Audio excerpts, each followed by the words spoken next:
You gotta work, right? That we're using for a couple of our different pieces for the film. It was just being broken down from a patrol. Without the crew there. So I came up with this idea for Space Command, which was basically, it covers 150 years in the future. It's 3 families, and it's 5 generations of these 3 families as we go out into space and we jump to the stars.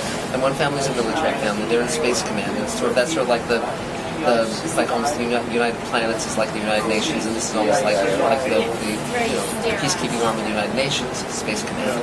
And one family is a scientific family. It's the Odara family, and she's an archaeologist. And the 5th family is the Sikander family. That's initially played by Robert Picardo of Star Trek Voyager. He played the holographic doctor on Star Trek Voyager. And I'm bringing this look Sikander, who's a Muslim. And because I thought, wanted the world I was writing about to be like the world I'm living in. And it's made up of all sorts of people. And I thought that Muslims particularly were treated very badly in film and TV here in America. And I thought, I want to show a person who's a Muslim, that's an aspect of spirituality, but it's not all who he is. He's a fully rounded human being without, so I have a friend named Yusuf Sikander, who's he's a Muslim from Afghanistan. He's a regular guy. And he's a Muslim like I'm Jewish or something. My husband's Catholic. I mean, it's just an aspect of spirituality. We're still people. And so I wrote Yusuf that way. I named the character after my friend. And so we're shooting the first of 6 movies. So it's a big story. The 6 movies cover that 150 years. And I reached out to a lot of friends of mine who are wonderful actors who had been on shows that I'd written for and loved, like Bill Mumy from Babylon 5 and Lost in Space. This is Bill. Lost in Space Command. Yes, exactly. Mr. Sci-Fi, the master himself. And it's a good thing. It's a real good thing. Yes, exactly. And they're Furlan from Babylon 5 and so forth. So yeah. That's all you get. That's all you get. I know. You could definitely talk to our people. They're here. And so I wrote it, and I didn't know if it would work in terms of raising the money. I'd never raised money before. And I set the target to raise $75,000 in 2 months. And we ended up raising $75,000 in 3 days. and so we kept going, and in 2.5 months, in 2 months, we raised $221,000. But the project kept growing. It started with 1 film, and then it became 2, and then 3, and then 4, and then 5, and then 6. And so I started selling investment shares to backers, potential backers. And I wanted to make a small enough amount of money so people could buy shares, just regular people, not industrialists, not millionaires. And I said, get 35 shares in the first film, and those sold out. And I was able to raise more money to make the first film. And I've now started selling shares in the second film, and those are starting to sell. And so my audience is underwriting the films. And the films can either be 6 features, or they can be also shown as 12 episodes of a season of a series, because it's just a big story, and it continues beyond that too. And it can be novels and graphic novels and all of that. So then we ran, and then I'm the only writer who wrote for both Deep Space Nine and Babylon 5. And the way it works is, you get a warehouse, you turn it into a soundstage, you build spaceship sets and, sets on other planets, and then you just shoot. And so that's what we've been doing. And we shot 45 minutes of the movie a couple months ago, and then we stopped because we had a big panel at Comic-Con, and we wanted to not be that in the middle of shooting. And now we're shooting the rest of the movie, and we're shooting this week and next week, and we have about an hour of the movie shot, and by next week we'll have the whole movie shot. And then I've written the first 4 films, I've started writing the 5th, I've outlined the 6th, so we'll just keep going. And so we'll come out in about, post-production will take 6 months to a year, depending on, there's a lot of effect shots. And so I'd say a year from now is a safe bet, maybe sooner if we can do it sooner. But the main thing for me, quality is so much more important than doing things quickly. I'm willing to take the time because, they say you have money, quality, time, choose 2. So we don't have a lot of money, so we're choosing quality and time. And, so that's how we're doing it. But the quality of work, this is every bit as good as anything I've ever done for CBS or NBC or the Sci-Fi Channel. I'm very proud of what we're doing. It's amazing what we're pulling off. And but that's because the audience, I like people and I'm collaborative and I view everyone as my family, and so So everything's coming together and helping and making it happen. So, yeah. Well, years ago I met a young writer who was writing for the newspapers, and he wasn't making a living. He wasn't really making ends meet. And he was very ambitious and very talented. And so I was writing animation at the time, and so was my friend Michael Reeves, and he started writing animation. And I was hired to develop a show called Captain Power that was a live-action science fiction show. And I spent a year working on that show, developing it. And they wanted me to story edit it, but I was doing features at the time. And so I said, listen, I'm going to guarantee somebody. He's never going to story edit a live-action show, but I'll guarantee him if he can't do the job, I'll do the job, I'll step in. And they hired him, and that was Joe Straczynski. And Joe Straczynski, and the producers were John Copeland and Doug Netter. And so he created Babylon 5, and those were his producers. And then that's how I ended up writing for Babylon 5. And yeah, but you can tell, when you meet any of us, whether it's Rod Serling or Gene Roddenberry or Joe or myself or anyone who's doing it for the right reasons, that the love of it. The first writer I ever saw in person was Ray Bradbury. When I was 10 years old, he spoke at a library. And he said, ideally, your life and your work and your art should all come from the same place. And I think that's probably the moment that I decided to become a writer. And I was very lucky because Ray became a very good friend and mentor in the last 10 years of his life. I would go over once a month to his house, and I would just hang with him when we were talking about writing. And that was such a gift. Yes. It was a Hello, good Bill. gift. I'm just basking in his bossness. Yes. Well, I heard these Babylon 5 yes. comments coming out. I just wanted to see if they were accurate. Yes. Well, Bill Mumy is a legend, and and the way we met is a great story.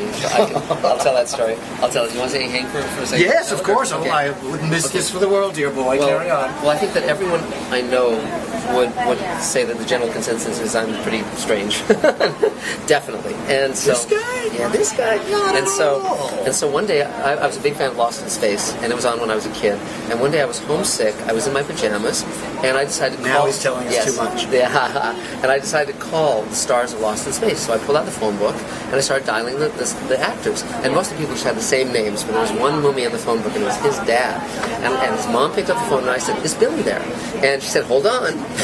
and when he came on the phone, I was so nervous. All I could do was say, "Will you be my friend?" and hang up.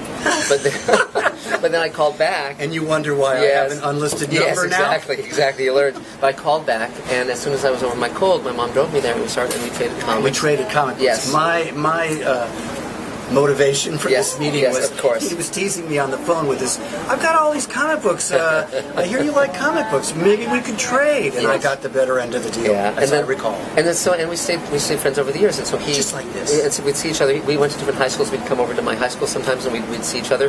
And then when I wrote the Twilight Zone Companion, We went to the same high school. Yeah, you went to Henry?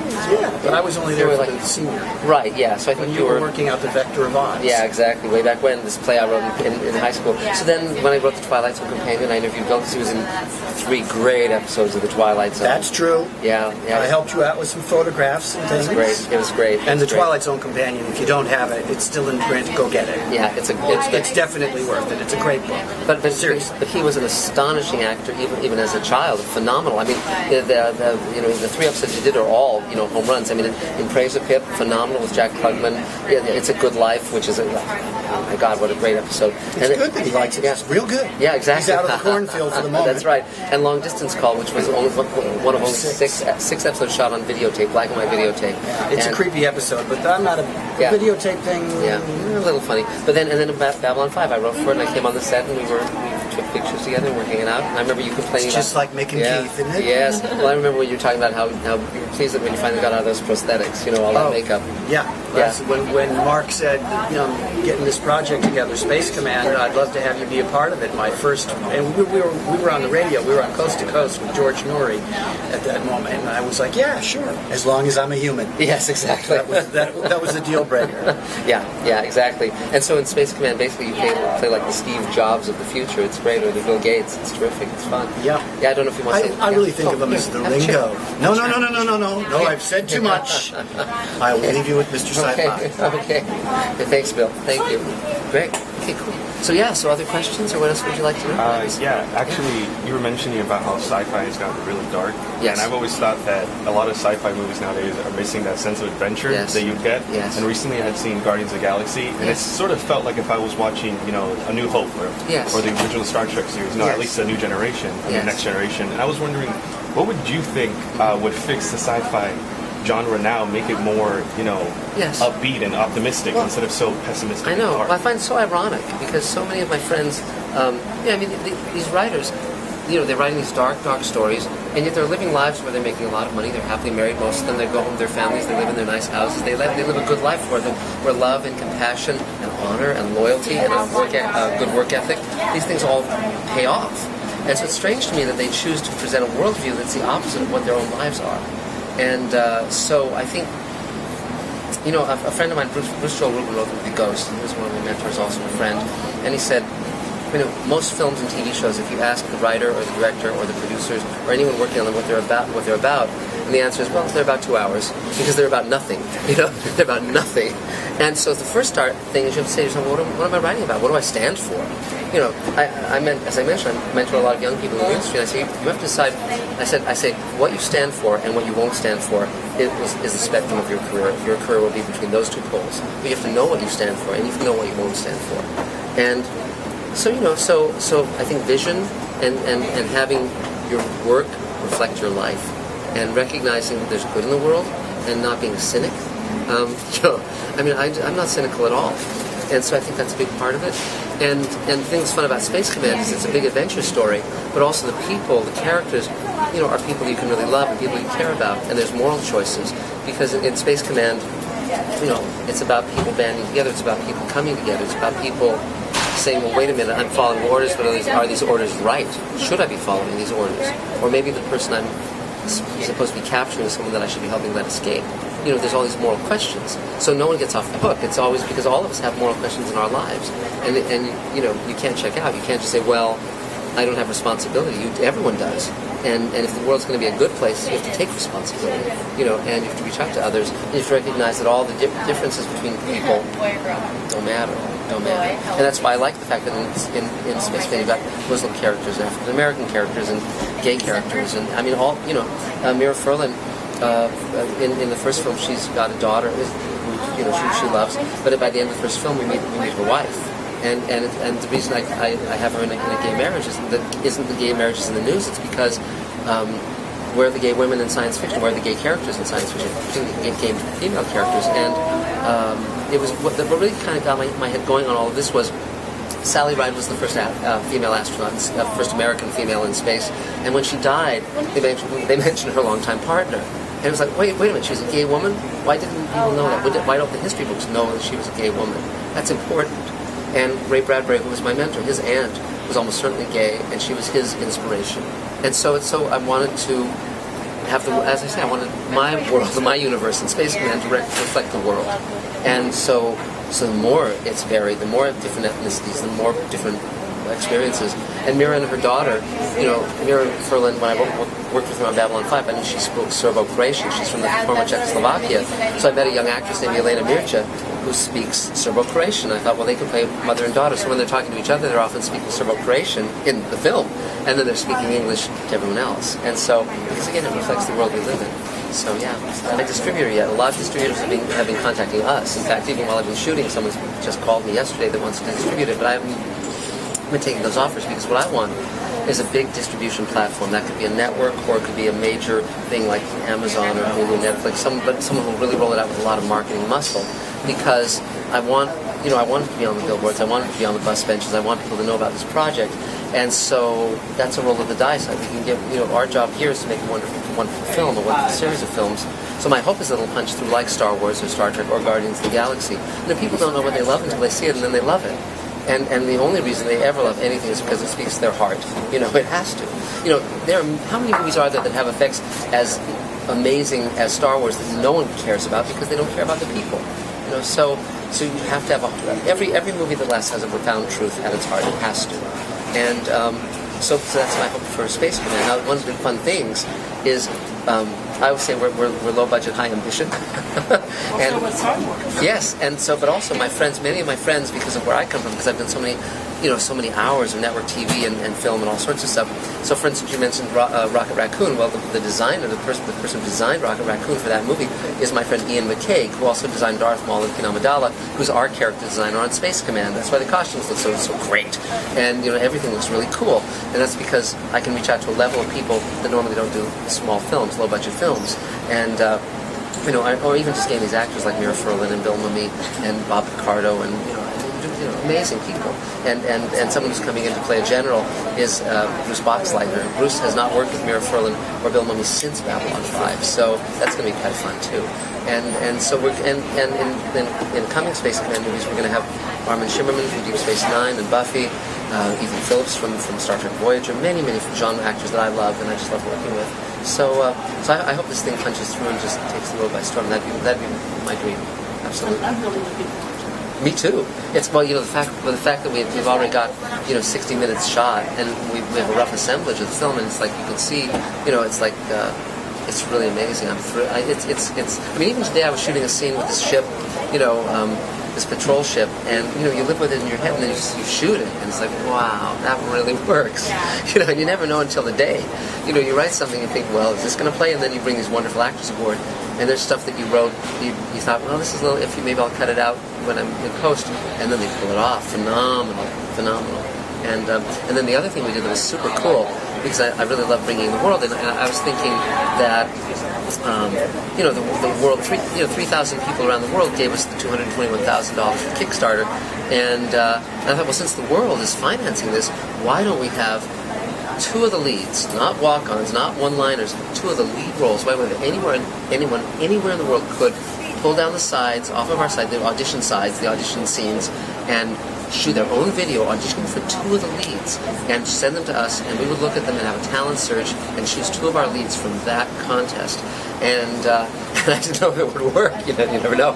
And so we got 7,000 inquiries, 1,200 videos for two roles, and one role could be either male or female. Cadet Bradbury, named after Ray Bradbury, my friend, and the other was Captain Jack Cameron. Well, that was a male role, but there was one woman who was gutsy enough to audition for Captain Jack Cameron, and she was so great. And we called her in. We had a callback on her in a second audition, and she was spectacular. So I created another captain, Captain Essex, of the sister ship Templar, and she's starring in this movie with the actor that I cast as Captain Cameron, Ethan McDowell, and Cadet Bradbury is a young actor named Brian McClure. So Ethan's from Wyoming, Brian McClure's from Iowa, and Sarah's from New York. And so we ended up actually casting 6 actors from that talent search. And in fact, I think we'll be casting several more because I remember some other actors I want to plug in too. But again, it's a different way of doing things. The networks aren't doing that.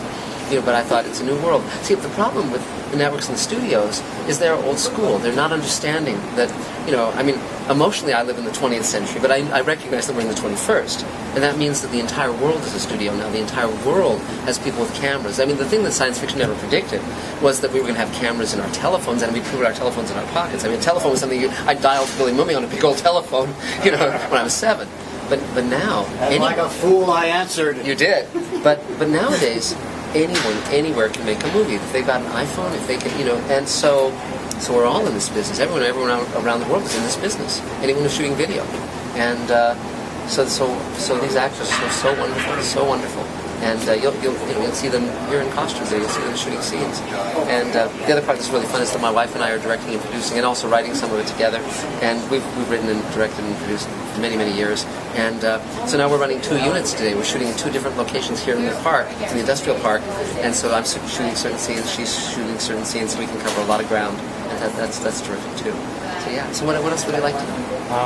I was wondering, what do you want people to take away from this movie once they see it? Because I know you're talking a lot about how you're being diverse and you're getting all these characters that Hollywood really needs to realize that these are people too. Yes. What do you want people to feel? What do you want them to take away from the movie once the credits roll? Yeah. Well, Ray Bradbury said to me once, looking back over a lifetime, you realize that love was the answer to everything. It is a comedy about everybody knows what's going to happen, but this used to be so in love with